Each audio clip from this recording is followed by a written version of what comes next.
Déconcentration, décentralisation. Distinction et définition. La France est un État unitaire.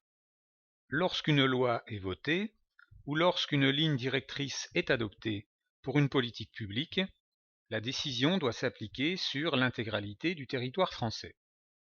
Deux questions se posent alors. Comment veiller à l'effectivité de l'application locale des décisions et comment favoriser l'initiative locale des territoires éloignés de la capitale? Pour répondre, un État unitaire dispose de deux modes d'action: la déconcentration et la décentralisation. Commençons par voir comment fonctionne une politique sociale déconcentrée en prenant comme exemple l'hébergement et l'accès au logement. Cette politique s'incarne notamment dans des dispositifs comme les centres d'hébergement et de réinsertion sociale, les maisons relais, les places de stabilisation, l'hébergement d'urgence, les services intégrés de l'accueil et de l'orientation, les équipes mobiles, etc. Une politique déconcentrée reste à la charge de l'État. Ce dernier met en place une arborescence de services déconcentrés sur tout le territoire, en partant du ministère concerné qui reste le centre décisionnel. Dans notre exemple, cette politique est pilotée par le ministère du Logement et de l'Égalité des Territoires. À l'heure à laquelle cette vidéo est enregistrée, c'est Sylvia Pinel qui en est la ministre.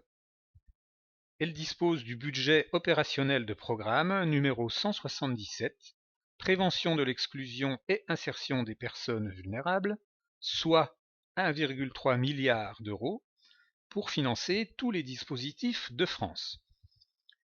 Pour rester en contact avec les territoires, elle s'adresse aux 13 DRJSCS, Direction régionale jeunesse et sport et cohésion sociale, répartis sur chaque région.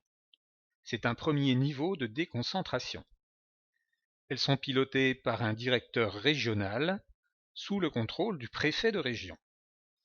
En cascade, ces directeurs sont en lien avec les DDCS dans leur région, Direction départementale de la cohésion sociale. Elles sont pilotées par un directeur départemental qui agit quant à lui sous le contrôle du préfet de département. C'est un second niveau de déconcentration. Ainsi, le territoire est irrigué par une arborescence qui permet au ministère, donc à l'État, de veiller à la mise en œuvre locale des politiques. Si le ministère souhaite des informations sur la politique d'hébergement en région Bourgogne-Franche-Comté, il s'adresse à la DRJSCS qui elle-même peut s'adresser à chaque DDCS des départements pour faire remonter les besoins et les projets. Voyons maintenant le fonctionnement de la décentralisation. Lorsqu'une politique est décentralisée, elle n'est plus à la charge de l'État. Ce dernier transfère ses compétences à une collectivité territoriale, comme par exemple les conseils régionaux ou les conseils départementaux. Le centre décisionnel se déplace vers le territoire concerné. Mais pas totalement, puisque nous le verrons, l'État conserve une forme de tutelle. Ce système a vu le jour au début des années 80. Prenons l'exemple des trois politiques sociales suivantes. La protection de l'enfance, qui s'incarne dans différents dispositifs pour protéger les mineurs en danger, exemple les maisons d'enfants à caractère social, l'aide éducative à domicile, l'action éducative en milieu ouvert, les assistantes familiales des familles d'accueil ou encore les centres maternels.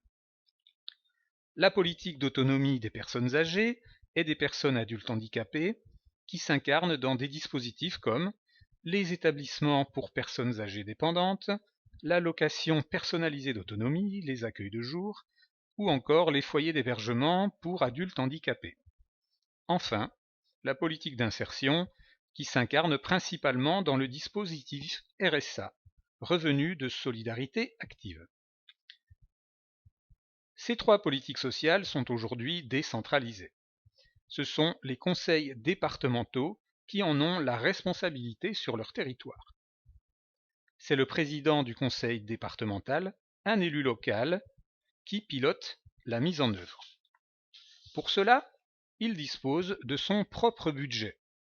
composée de taxes et impôts locaux et d'une dotation de l'État.